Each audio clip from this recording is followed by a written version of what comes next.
히브리서 8장. 지금 우리가 하는 말의 요점은 이런 대제사장이 우리에게 있다는 것이라. 그는 하늘에서 지극히 크신 이의 보좌 우편에 앉으셨으니 성소와 참 장막에서 섬기는 이시라. 이 장막은 주께서 세우신 것이요 사람이 세운 것이 아니니라. 대제사장마다 예물과 제사드림을 위하여 세운 자니 그러므로 그도 무엇인가 드릴 것이 있어야 할지니라. 예수께서 만일 땅에 계셨더라면 제사장이 되지 아니하셨을 것이니 이는 율법을 따라 예물을 드리는 제사장이 있음이라. 그들이 섬기는 것은 하늘에 있는 것의 모형과 그림자라. 모세가 장막을 지으려 할 때에 지시하심을 얻음과 같으니 이르시되 삼가 모든 것을 산에서 내게 보이던 본을 따라 지으라 하셨느니라. 그러나 이제 그는 더 아름다운 직분을 얻으셨으니 그는 더 좋은 약속으로 세우신 더 좋은 언약의 중보자시라. 저 첫 언약이 무흠하였더라면 둘째 것을 요구할 일이 없었으려니와 그들의 잘못을 지적하여 말씀하시되 주께서 이르시되 볼지어다 날이 이르리니 내가 이스라엘 집과 유다 집과 더불어 새 언약을 맺으리라. 또 주께서 이르시기를 이 언약은 내가 그들의 열조의 손을 잡고 애굽 땅에서 인도하여 내던 날에 그들과 맺은 언약과 같이 아니하도다. 그들은 내 언약 안에 머물러 있지 아니하므로 내가 그들을 돌보지 아니하였노라.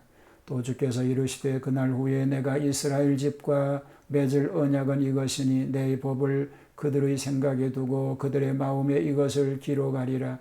나는 그들에게 하나님이 되고 그들은 내게 백성이 되리라. 또 각각 자기 나라 사람과 각각 자기 형제를 가르쳐 이르기를 주를 알라 하지 아니할 것은 그들이 작은 자로부터 큰 자까지 다 나를 알미라. 내가 그들의 불의를 긍휼히 여기고 그들의 죄를 다시 기억하지 아니하리라 하셨느니라. 새 언약이라 말씀하셨음에 첫 것은 낡아지게 하신 것이니 낡아지고 쇠하는 것은 없어져 가는 것이니라. 아멘. 히브리서 8장부터는 그리스도의 대제사장 즉 실천에 대하여 말하기 시작하여 10장 18절까지 이릅니다. 그 요점은 이 제사장 실천은 이 세상에서 외부적 방식으로 하심이 아니고 그의 승천 후 하늘에서 영적 방식으로 하시는 것이라는 겁니다.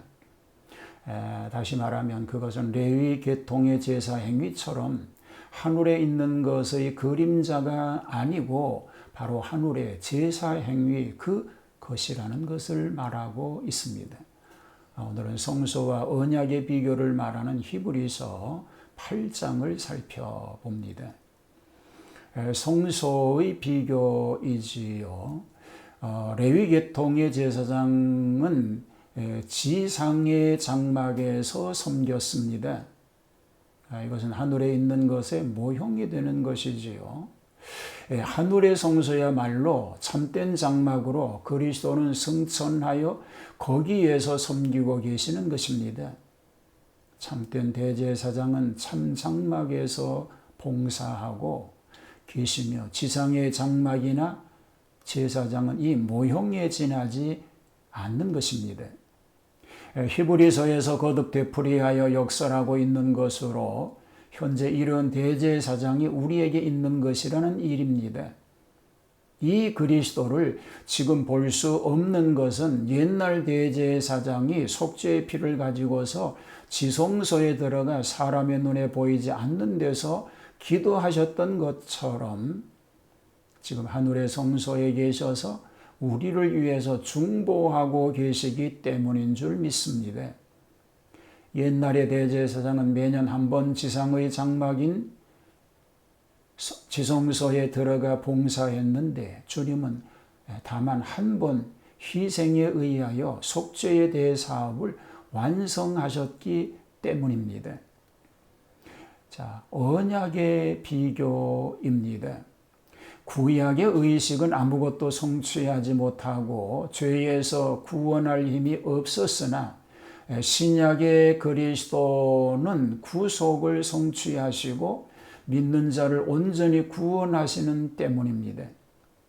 구약이 불완전하기 때문에 신약이 세워졌습니다. 옛날의 이스라엘 백성은 하나님과의 언약을 지키지 않고 하나님의 긍휼을 받을 수가 없었기 때문에 하나님께서 예수님을 보내어 새로운 언약을 세우신 줄로 믿습니다. 신약의 축복과 구약의 쇠퇴입니다. 율법이 마음에 기록된 일입니다. 즉 구약처럼 돌비에 기록된 율법에 의해서 외부에서 의무적으로 강요되는 것이 아니라 주의 뜻을 행하는 것이 마음의 경량이 되고 마음으로 즐겨 하나님의 뜻을 행할 수 있도록 됩니다. 하나님의 백성으로 되어 특별한 관계를 맺는 것입니다. 우리들은 특별한 의미에서 택함받은 종족이지요. 거룩한 국민입니다. 하나님께 속한 백성이 된 것입니다. 그래서 주님을 알게 됐습니다. 지적으로 하나님의 존재라든가 속성을 아는 것이 아니라 하나님의 은혜, 능력, 사랑 등을 실제로 경험하고 하나님을 아는 것입니다. 그리고 죄가 온전히 사유되는 일입니다.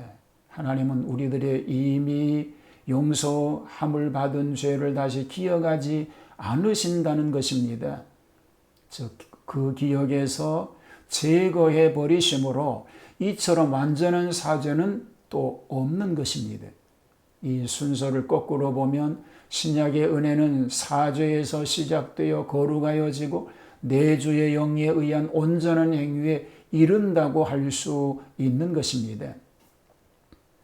종합적으로 신약과 구약을 비교해 보면 구약은 그림자요, 신약은 실체입니다.